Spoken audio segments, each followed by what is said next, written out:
বিউলির ডালের বড়াটা যদি এইভাবে বানাতে পারেন খেতে দারুণ হয়েছিল আর খুব মজার একটা খাবার। আর চাটনির সঙ্গে, ছোলার ডালের চাটনির সঙ্গে তো জমেই যাবে। চলুন আমি কিভাবে বানাচ্ছি আপনাদের কাছে শেয়ার করে নিচ্ছি।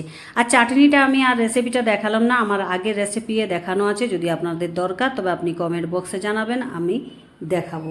তো রাত্রিবেলাতে বিউলির ডালগুলো ভিজিয়ে দিয়েছিলাম, বেশ ভালোভাবে ফুলে গেছিলো। আর জলটা ঝরিয়ে ভালো আগে ধুয়ে নিয়েছিলাম, তারপর জল ঝরিয়ে একটা পেস্ট করে নিলাম। তো দেখুন আমার একেবারে মিহি করে পেস্ট করতে হবে, আর জল একেবারে দেওয়া চলবে না, জল ঝরিয়ে আপনারা পেস্ট করে নেবেন। আমি নিয়ে নিলাম বাটির মধ্যে, বাটিতে দিয়ে আমি মিনিমাম 5 মিনিটের মতন ভালো করে ফেটিয়ে নেব। যত ফেটাবেন তত বিউলির ডালের বড়াগুলো ভালো করে ফুলবে। তো আপনাদেরকে 5 মিনিটের মতন একই ডাইরেকশানে ফেটাতে হবে। যখন ফেটানো হয়ে যাবে আপনারা চেক করবেন কিভাবে, একটা ছোট্ট বাটিতে জল নেবেন আর একটা বড়ির সাইজে দিয়ে দেখবেন, যখনই ভেসে গেছে জানবেন আপনাদের ভালোভাবে ফেটানো হয়ে গেছে। তো এখানে আমি দিয়ে দিলাম কারিয়া পাতা 10টা মতন ছোটো ছোটো করে কুচিয়ে নিয়েছিলাম, আর একটা ছোট্ট পেঁয়াজ ছোটো করে কুচিয়ে নিয়েছিলাম, আদা কুচোনো, কাঁচা লঙ্কা কুচোনো, পরিমাণ মতন নুন দিয়ে দিচ্ছি। আবার কিছুক্ষণ ভালো করে মাখিয়ে নিতে হবে, ভালো করে মিশিয়ে নিতে হবে।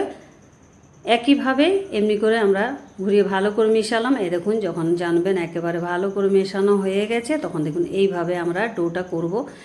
আর আমি বসিয়ে দিয়েছি রিফাইন তেল, তেলটা গরম বেশ ভালোভাবেই হয়ে গেছে। এ দেখুন এইভাবে আপনারা ডিজাইনটা করবেন, ওপরে একটা আটার ডোয়ের রুটির সাইজে দিবেন, আর এই মাছটা গর্ত করে এইভাবে আস্তে করে তেলের উপরে মানে লড়ি লড়ি দিলে এটা ছেড়ে যাবে। তো এইভাবে চলুন আরেকটা আমি করে দেখিয়ে দিচ্ছি। দেখুন এই যে দিলেন মাছটাতে এমনিভাবে আঙুলে ছেঁদা করে এই যে এমনি করে একটু নাড়াচাড়া করে দিলে তেলের উপরে ছেড়ে গেল। এইভাবে আমি যত বড়াগুলো ছেঁকে নেব। খেতে কিন্তু দারুণ। আর হ্যাঁ, তেলটা একেবারে গরম করবেন, তারপরে মিডিয়াম টু আঁচে এগুলো ভেজে নেবেন। প্রথমে গরম করে নেবেন, তারপরে আঁচটা কমিয়ে কম আঁচের মধ্যে এগুলো লালচে করে ভেজে নিতে হবে। উলট পালট করে ভালো করে ভাজতে হবে। দেখুন বেশ ভালোভাবেই ভাজা হয়ে গেছে, আমি এরপরে বড়াগুলো তুলে নিচ্ছি।